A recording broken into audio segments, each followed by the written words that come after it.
नमस्कार, आप देख रहे हो वायरल एक्सप्रेस। मैं हूं दीपक गौर।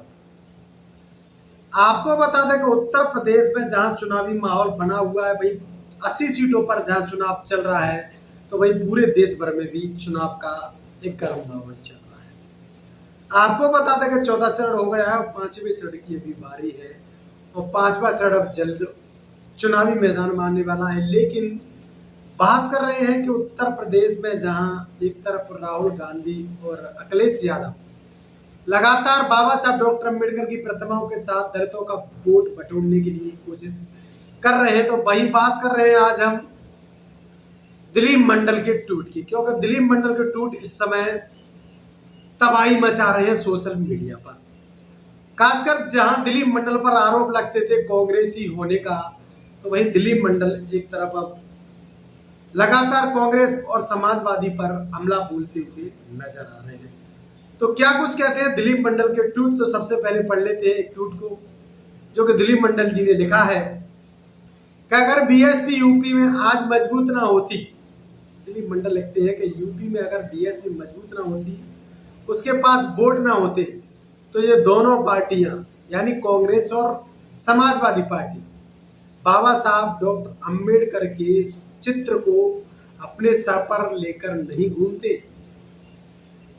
अगर ये उत्तर प्रदेश में जिस प्रकार से बहन मायावती जी की पार्टी जो बहुजन समाज पार्टी है, उसके पास बैंक वोट नहीं होता, उसकी मजबूत पकड़ नहीं होती, तो अखिलेश यादव और राहुल गांधी बाबा साहब डॉक्टर अम्बेडकर के जो छाया चित्रों को सर पर लेकर घूम रहे हैं, लगातार बात कर रहे हैं उनके बारे में, ये कदापि नहीं करते।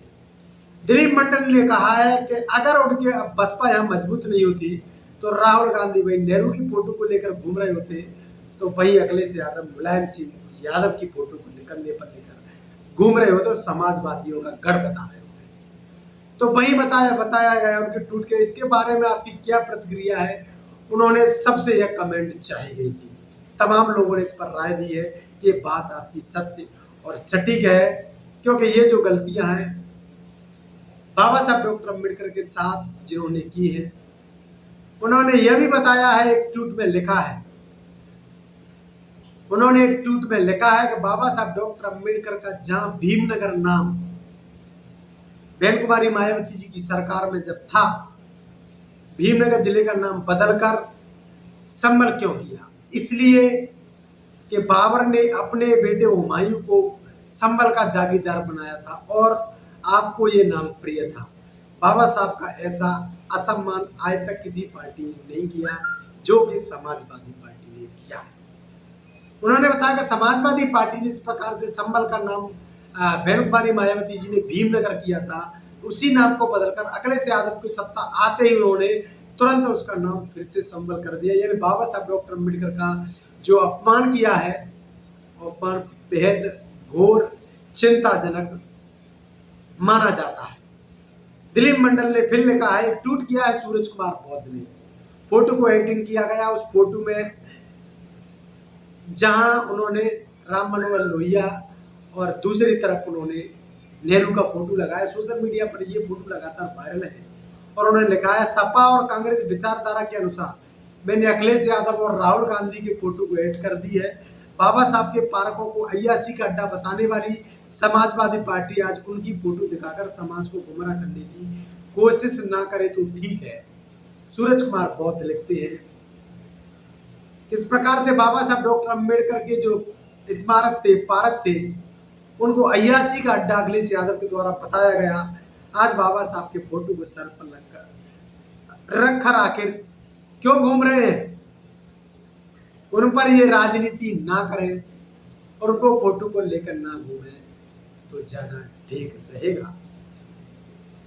वहीं आपको एक और बड़े ट्वीट की ओर ले चलते हैं, जहां दिलीप मंडल ने एक खरी खोटी कांग्रेस को सुनाई है अपने ट्वीट में। बहुत ही खतरनाक ट्वीट है और उन्होंने इस ट्वीट पर बड़ी प्रतिक्रिया दी है। इस प्रतिक्रिया में उन्होंने कहा है कि बाबा साहब को भारत रत्न देने से मंडल कमीशन लागू करने और ओबीसी आरक्षण तक कांग्रेस के शासन में ओबीसी और एससी के काम क्यों नहीं होते थे? दिलीप मंडल कहते हैं कि जहां कांग्रेस की सरकार थी भारत में, जब उनकी सत्ता थी, तो वही मंडल कमीशन लागू नहीं किया, ओबीसी का आरक्षण लागू नहीं किया और कांग्रेस आखिर ओबीसी और एससी से इतना परहेज क्यों करती है? तो आइए बात करें दिलीप मंडल के इस लंबे ट्वीट के बारे में। उन्होंने आगे क्या लिखा है। वो लिखते हैं, बाबा साहब को कांग्रेसी शासन में भारत रत्न नहीं मिला। ये बात सत्य और सटीक है कि कांग्रेसी शासन में बाबा साहब डॉक्टर अम्बेडकर को भारत रत्न नहीं मिला। उन्होंने यहाँ पर लिखा है, बाबा साहब के जन्म के दिन की छुट्टी कांग्रेस शासन में नहीं दी गई। बाबा साहब डॉक्टर अम्बेडकर की जयंती जब पूरे देश भर में मनाई जाती है, कांग्रेस के शासन में बाबा साहब डॉक्टर अम्बेडकर की जयंती की छुट्टी नहीं दी गई। बाबा साहब को भारत रत्न बीपी सिंह की सरकार ने 1990 में दिया, जिसका समर्थन बीजेपी कर रही थी। उन्होंने यह भी बताया कि बीजेपी इस समय उनका समर्थन कर रही थी मंडल सरकार का। तब भी मंडल सरकार को कोई डर नहीं था कि मेरी सरकार गिर जाएगी, और उन्होंने सभी शर्तों को मानते हुए, जिस प्रकार से माननीय साहब कांशीराम भेलकुमारी मायावती ने जब ये मांग लागू की थी तो स्वतः लागू की गई थी और बाबा साहब डॉक्टर अम्बेडकर को भारत रत्न दिया गया था। सरदार पटेल को भारत रत्न इसके भी बाद जाकर मिला। पता नहीं कांग्रेस की क्या समस्या थी, क्योंकि सरदार पटेल भी ओबीसी से आते थे। वहीं बात करें मंडल कमीशन का गठन 1978 में हुआ, जब केंद्र में जनता पार्टी की सरकार थी, जिसमें जनसंघ अब बीजेपी शामिल थी। आडवाणी और वाजपेयी मंत्री थे। कांग्रेस रिपोर्ट पर बैठी थी कि ये रिपोर्ट 1990 में लागू होती है। सहयोग है कि इस सरकार का समर्थन बीजेपी कर रही थी।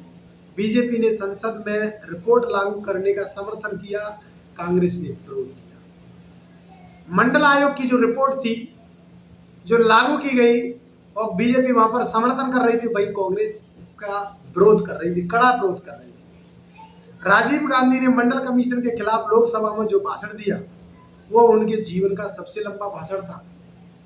भाई उन्होंने यह भी बताया है कि ओबीसी आयोग की असंवैधानिक दर्जा मोदी सरकार में मिला।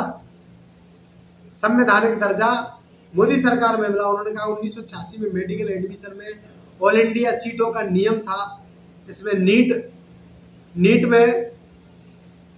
का जो कोटा है ओबीसी का, उसे नरेंद्र मोदी ने पहली बार लागू हुआ था।